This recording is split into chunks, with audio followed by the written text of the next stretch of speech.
예, 교량의 계획과 설계 이해 강의를 담당한 마이다스 에듀 강사 김상길입니다. 화면에 보시는 것처럼 교량의 계획에 대해서 다루는 과목인데요. 학생 여러분들이 이제 졸업하셔가지고 이제 취업을 하실 때 시공사에 들어가실 수도 있고 설계사에 가실 수도 있고 또는 공무원이 되시는 경우도 있습니다. 근데 이제 보통 입사 1년차 경우에 교량의 설계에 대해서 직접적으로 배우실 경우는 거의 없습니다. 근데 이제 실제 교량을 계획 같은 부분들은 이제 고참 선임들이 이제 계획을 하게 되고 그 계획된 것을 받아가지고 여러분들이 뭐 하부 계산이라든가 또는 시공을 담당하시게 되는데 아무래도 내가 하고 있는 업무 중에서 왜 이런 교량으로 계획됐는지를 미리 알고 있다 그러면은 담당하는 업무도 좀 더 원활하게 진행이 될 거라고 이제 기대를 하고 있습니다. 그래서 본 강의에서는 교량 계획에 대해서 여러분들이 경력과 함께 배워가야 될 부분들을 전부 가르치는 것은 아니고요. 처음 입사하셨을 때 자기가 하는 업무를 좀 더 쉽게 접근하실 수 있게끔 가장 기본되는 상황에 대해서 강의를 해드릴 예정입니다. 그래서 본 과목은 한 6개 차시로 구성이 되어 있는데요. 과목 차시 중에서 지금 3번과 4번에 해당되는 그리고 5번, 6번 이 정도가 가장 중요한 내용입니다. 무슨 얘기냐면은 교량 계획을 하기 위해서는 가장 중요한 기본 지식들이 있는데 예를 들어서 교량의 선형은 어떻게 구성이 되고 교량의 형식별 특징은 어떻고 뭐 다양한 통과 조건에 따라서 어떻게 교량을 계약해야 되는지를 갖다가 배워야 되는 부분들이 있습니다. 근데 이제 그 부분들을 먼저 강의를 하게 되면은 조금 지루하고 이해도 하기 어렵기 때문에 1차 시와 2차 시에서는 교량 사진을 가지고 좀 더 편안하게 여러 가지 교량 형식들을 보여드리면서 좀 더 쉽게 접근할 수 있는 강의가 되도록 하도록 하겠습니다. 지금 1차 시에서는 교량의 계획 방법과 교량 설치 지점별 주안점에 대해서 이제 강의를 드릴 텐데요. 먼저 교량의 사전적인 정의를 한번 화면을 보시면은요, 도로나 철도, 수로, 운송로상에 장애가 되는 뭐 하천이라든가 계곡, 강, 호수, 해안, 해협 등을 건너거나 또는 다른 도로, 철도 등 이런 시설물들을 통과할 목적으로 건설된다라고 되어 있는데요. 결국 교량은 길입니다, 그냥. 그러니까 예전에 교량이 처음 만들어졌을 때는 어떤 길을 가다가 자연적인 조건 때문에 이제 실제로 뭐 하천이라든가 계곡이 있으면 길이 없겠죠. 그러니까 이제 그런 걸 통과하기 위해서 이제 교량이 만들어진 거고요. 근데 이제 오늘날 이제 이렇게 발전하다 보면은 이런 길의 의미, 평면적인 길의 의미 외에도 뭐 다른 도로를 갖다가 횡단한다든가 다른 건물들을 갖다가 횡단한다든가 여러 가지 이런 입체적인 도로 조건들을 갖추게끔 되어 있습니다. 그래서 교량은 교통수단인 동시에 요즘은 이제 자연경관과 조화되는 하나의 미적인 대상이 되기도 합니다. 그래서 교량을 계획하기 전에 가장 기본적인 지식들이 필요한데 여기 보시면은 이제 적용 기준이라든가 설계 등급, 뭐 통과 높이 여러 가지들이 있습니다. 적용 기준이라고 하는 거는 이제 교량도 도로교냐 철도교냐에 따라서 각 기준, 도로 설계 기준이라든가 철도 설계 기준 등이 있어가지고 그 기준 하에서 이제 설계 작업을 해야 되고요. 우리가 지나가는 모든 교량들이 뭐 1등급 교량도 있고 2등급 교량도 있고 3등급 교량 종류가 다양합니다. 그런 건 어떻게 분류를 하는지, 또 하천을 통과할 때 최소한 어느 높이 이상을 확보해야 되는지, 또 교량 형식별로 여러 가지들이 있는데 각 교량의 경관장은 어떻게 결정하는지에 대해서 가장 기본적인 지식들을 가지고 있어야 됩니다. 그렇지만 이런 기본 지식이라는 게 입사를 하기 전에 처음에 다 외워야 되는 것들은 아닙니다. 모든 게 이제 책자에 나와 있기 때문에 책을 보고 이제 교량 계획을 하다가 설계 경력이 이제 계속 되다 보면은 자연스럽게 뭐 책을 보지 않아도 암기해서 또는 이해해가지고 적용을 하실 수 있습니다. 좀 더 심화된 지식으로는 각 교량을 이제 다녀보시면은 직선교도 있고 램프처럼 이렇게 곡선교도 있고 뭐 그런 다양한 종류들이 있을 겁니다. 또 도로도 1차선 도로, 2차선 도로, 뭐 왕복 10차선 뭐 다양할 테고요. 또 교량의 밑에 기초는 집안에 놓이기 때문에 집안에 관련 지식들, 또 우리가 교량에 놓이는 신축위험이라든가 교량 받침에 대한 어떤 부속 시설에 대한 이해, 또 각 교량 형식별로 어떤 특성이 있는지에 대해서도 다양한 지식들이 필요하기 때문에 이런 전반적인 지식을 가지고 우리가 어떤 지형에서 어떤 교량을 계획하게끔 되어 있습니다. 밑에 있는 경제성과 시공성이란 부분은요, 기본적으로 교량이 안전해야 될 겁니다. 차량이 지나가고 그 안에 사람이 있기 때문에 구조적으로 안전해야 되는데 구조적으로 안전하면서도 교량이 어떤 형식에 따라서 실제 경제성은 다 달라질 겁니다. 그래서 여러분들이 경력이 쌓이게 되면은 예를 들어서 교량 형식별로 단위 면적당 공사비가 어느 정도가 되는지를 경험적으로 알게 되시고요.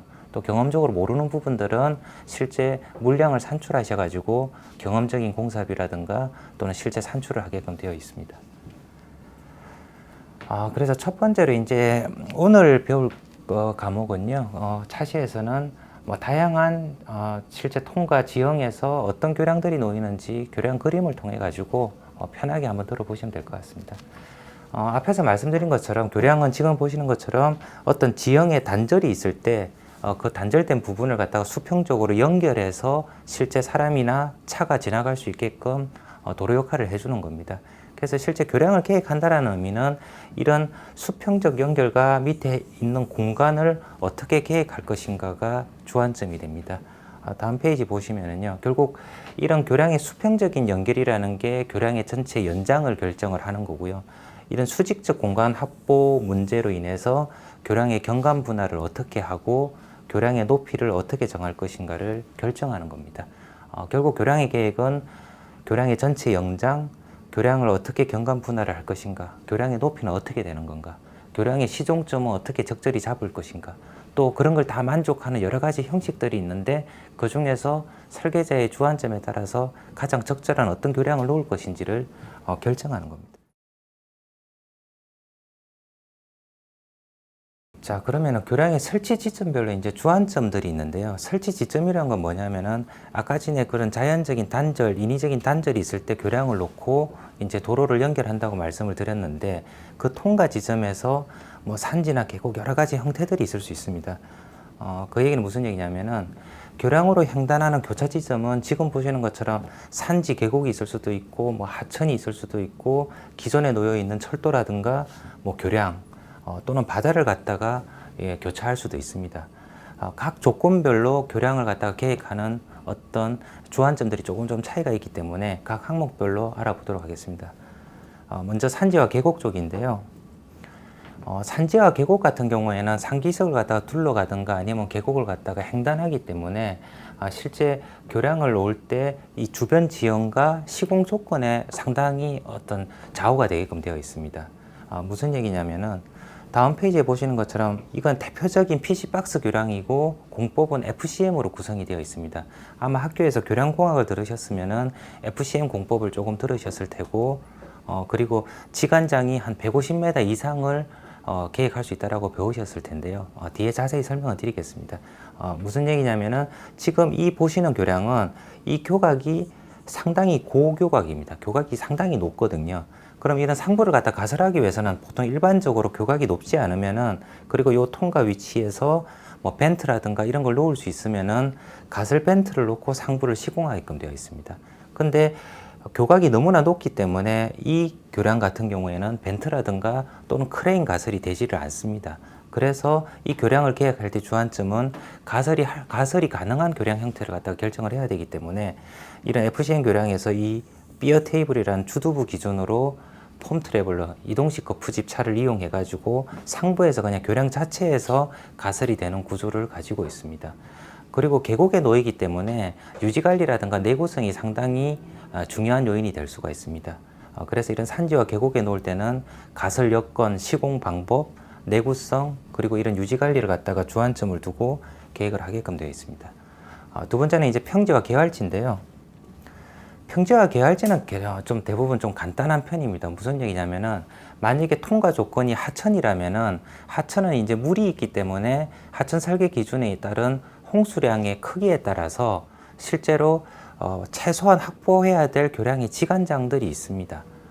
또 그 하천 홍수량에 따라서 실제로 홍수 이상으로 특정 높이를 갖다 확보해야 되는 여유구 문제들도 있고요.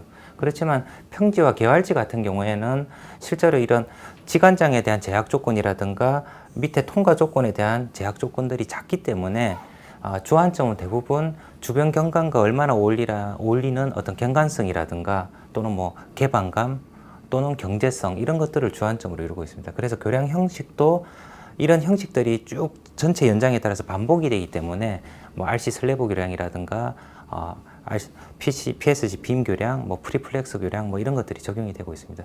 지금 보시는 교량은 좀 잘 안 보이실 수는 있는데 지금 콘크리트 주거드로 되어 있고 이 주거드 I형 단면의 주거드 안에 PSG 강연선 텐던이 배치가 돼서 PSG 교량 형태를 이루고 있습니다.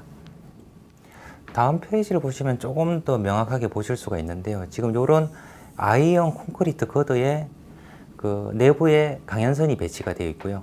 지금 지간과 지간 사이에 이런 강연선이 배치가 돼 가지고 우리가 학교에서 배웠던 PSG 교량 구조 형태를 갖다 띄고 있습니다.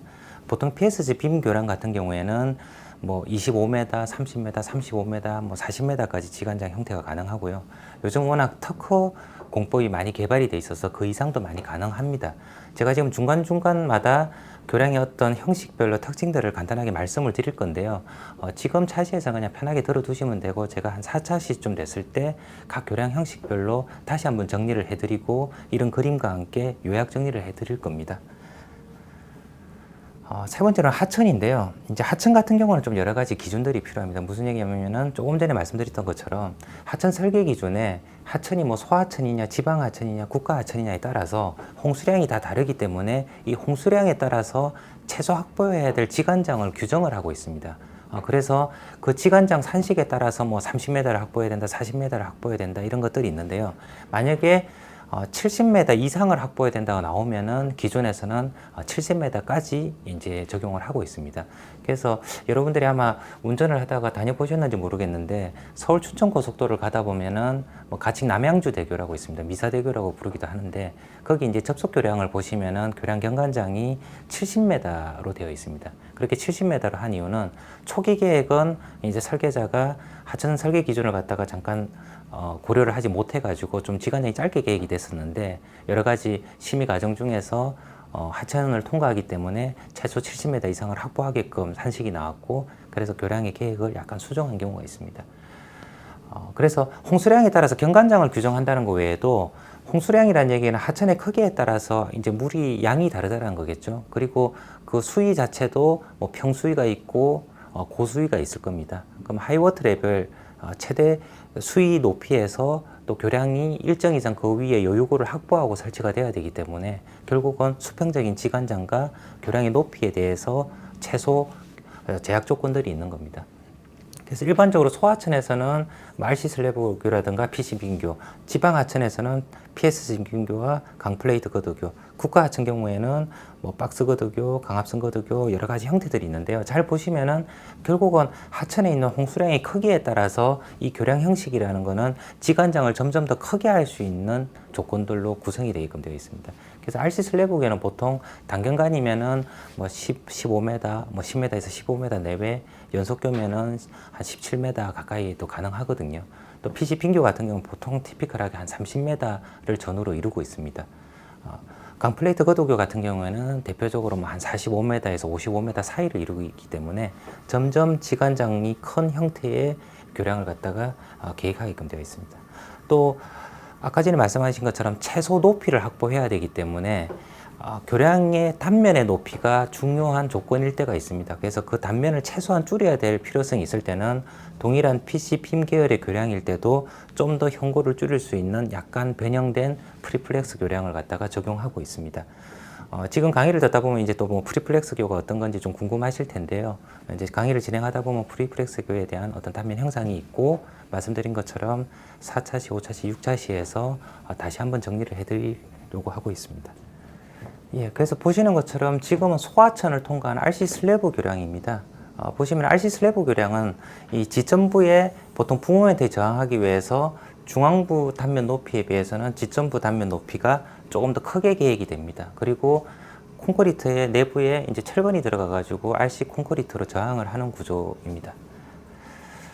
다음 페이지 보시면 이제 RC 라면교입니다. 예전에도 한번 설명을 드린 적이 있는 것 같은데 RC 슬래브교와 RC 라면교는 거의 비슷하죠. 단지 이제 상부 슬래브와 벽체를 갖다가 일체로 계획을 해가지고 상부 처짐이 RC 슬래브에 비해서 적게 발생을 합니다. 그래서 정모멘트가 상대적으로 RC 슬래브 교량에 비해서 작게 발생하기 때문에 단면의 두께를 RC 슬래브 교량에 비해서 적게 계획을 할 수가 있습니다. 자, 그 다음에는 이제 RC 아치교인데요. 뭐 아치교는 여러 가지 종류들이 있습니다. 콘크리트 아치교도 있고, 강제로 구성된 강아치교도 있고, 또 차량이 통과하는 위치가 어떠냐에 따라서 뭐 상노교, 하류교, 중노교로 분류하기도 하고, 또 아치교의 역학적 거동에 따라서 뭐 로제냐, 닐센 아치냐 여러 가지 형태로 분류를 하는데요. 지금 보시는 교량 같은 경우에는 아치교 상면에서 차량이 지나가기 때문에 상노 아치교라고 부르고 콘크리트 아치교입니다.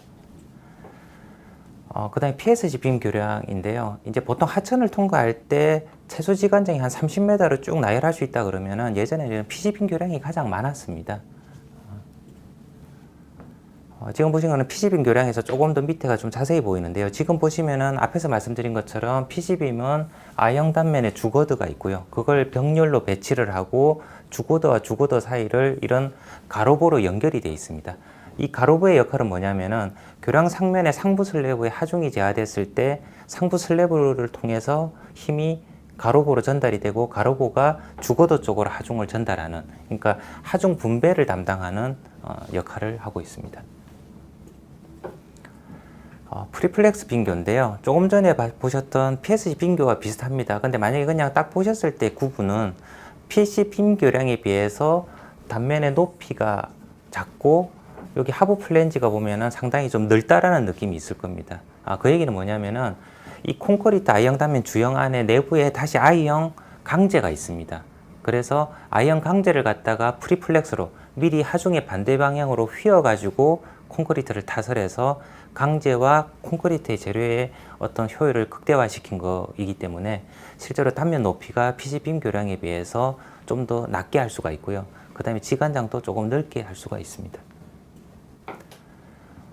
이제 지관장이 점점 커지면은, 그러니까 커진다라는 얘기는 좀 더 경관장을 넓게 계획을 해야 될 필요성이 있을 때죠. 말씀드렸던 것처럼 하천이 소하천이냐, 이런 점점 하천의 홍수량의 크기에 따라서 실제 최소 확보해야 될 경관장이 이제 커지게 되어 있습니다.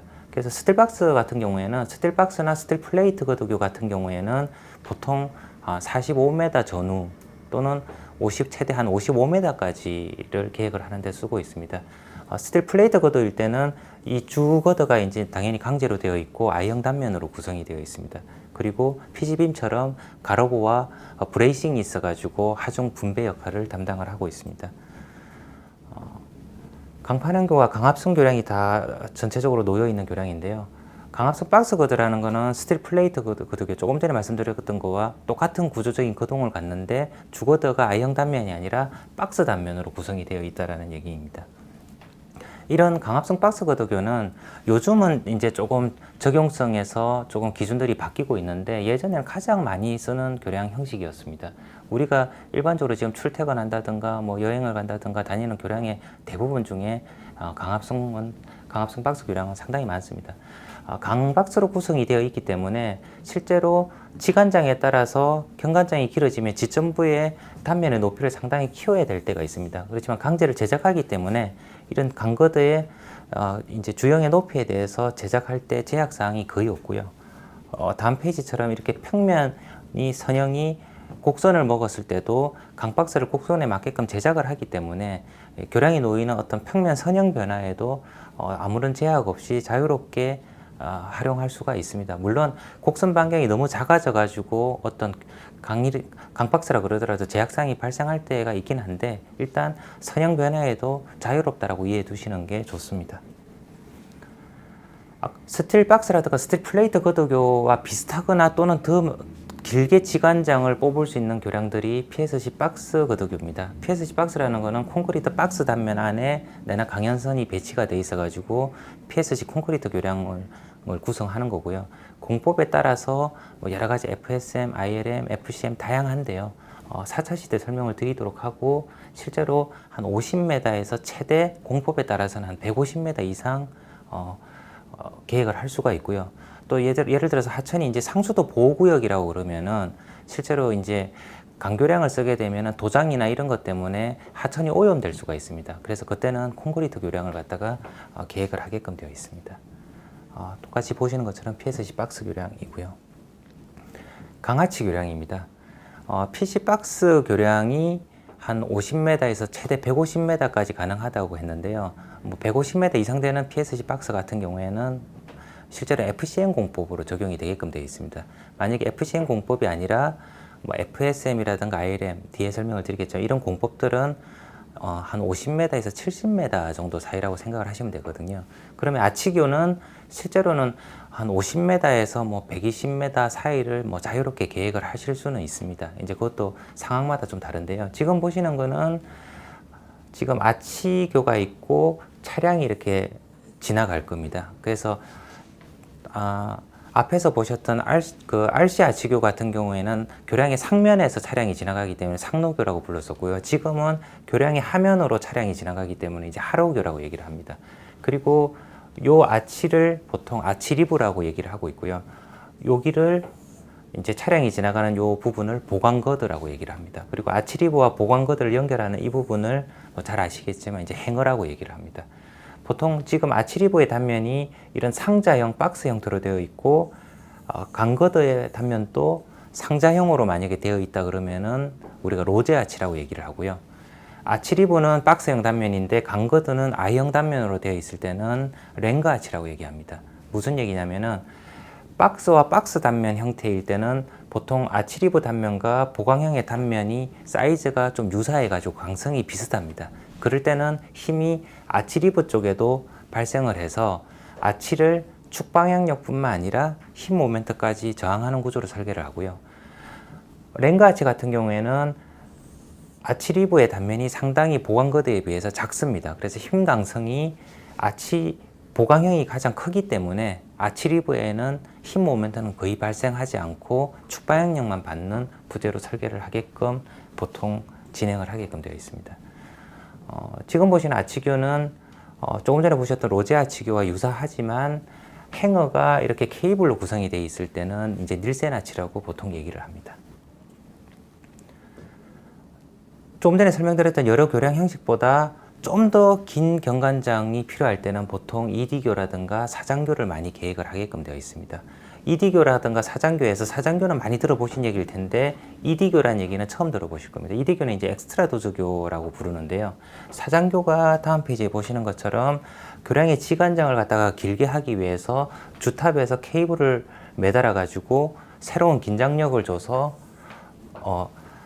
주거더가 받는 힘을 최소화시켜 가지고 경관장을 길게 만드는 경우입니다. 근데 엑스트라 도저기 같은 경우에는요, 비슷한 사장교 형태를 가지고 있지만 이 주탑의 높이가 사장교에 비해서 현저히 낮습니다. 그 얘기는 이 케이블의 각도가 상당히 수평으로 눕혀 있다는 얘기거든요. 이렇게 수평으로 눕혀 있다는 얘기는 케이블의 힘이 불력을 고려했을 때 수평 불력이 상당히 크겠죠. 그래서 무슨 얘기냐면은 사장교는 주탑이 높아서 케이블의 각도가 엑스트라 도저교는 거의 수평으로 눕혀 있다 그러면은 사장교의 케이블은 각도가 더 올라가 있습니다. 그래서 연직 불력이 더 크게끔 되어 있습니다. 그래서 사장교는 연직 불력으로 주행의 강거드의 힘을 분담해 가지고 경관장을 넓히는 구조이고요.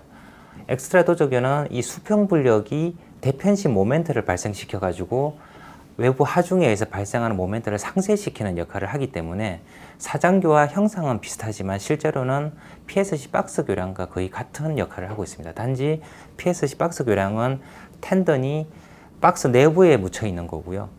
엑스트라 도저교는 외부에 대편심 케이블을 달아가지고 힘을 제어하는 뭐 이런 역학적인 특징이 차이가 있습니다. 자, 지금까지 말씀드렸던 거는 교량의 설치 지점별로 어떤 걸 통과하느냐에 따라서 몇 가지 주안점이 있고 각 교량 형식들이 어떤 게 실제로 시공되어 있는지를 보여드렸습니다. 다음 차시에서는 지금 얘기했던 거 외에도 뭐 철도를 통과한다든가 또는 도심지를 통과한다든가 또는 도로를 통과하는 교량에 대해서 자세히 설명을 드리도록 하겠습니다. 예, 감사합니다.